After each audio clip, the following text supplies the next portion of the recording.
सबैजनालाई साथीहरु फाइनली मेरो माइतीबाट कोसेली आइसकेको छ। हेरौँ है त मेरो मामुले के पठाइदिनु भयो। यहाँ भर्खरै ल्याउनु भयो, मेरो भान्जा जानु भयो थियो लिन। यो हो के माइतीको कोसेली। ल यसलाई इनबक्सिङ गरौँ है त। एक्लै छु के, एक्लै त धेरै डर हुँदैछ भिडियो बनाउन पनि। यसमा चाहिँ के छ है साथीहरु, हेरौँ है। one second झोल चाहिँ छ।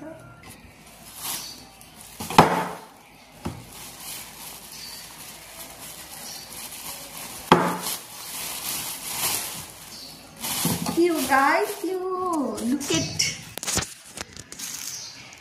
के हो यो त खसीको भुटुवा। कोलाई मन पर्छ साथीहरु? यम्मी माई फेभरेट है। मामुलाई मम्मीहरुलाई आमाहरुलाई थाहा हुन्छ के आफ्नो छोराछोरीले के मन पर्छ भनेर बिचारा यति कोहीबाट किनेर ल्याउनु भएको थियो होला। त्यो पनि मलाई पठाइदिनु भयो। थ्यांक यू सो मच आमा। नेक्स्ट अर्को के पठाउनु भयो है त।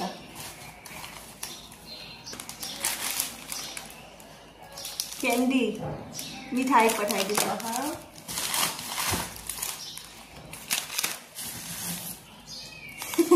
यो के हो गाइस? अनि अर्को चाहिँ अर्को के छ यसमा? यो नि खै के पठाउनु भयो ल एकैछिन। यो के हो?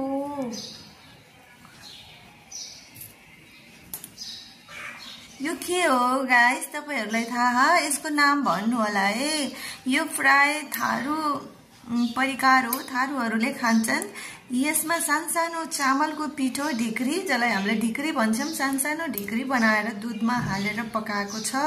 जसमा चिनी, ल्वाङ सुकमेल, हल्का मरिच हालेर दूधमा यो ढिक्री हालेर पकाएको छ। यसलाई दूध पिठा भन्छौं है हामीले। तपाईहरुकोतिर यसलाई के भन्छ कमेन्ट गर्नु होला है।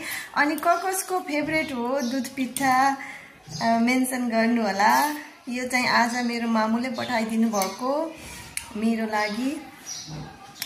लागि हाम्रो सम्पूर्ण परिवारको लागि पठाइदिनु भएको पाहुर हो, माइतीको पाहुर। अन्त माइतबाट जे आए पनि यस्तो मनै खुसी हुन्छ कि है साथीहरु।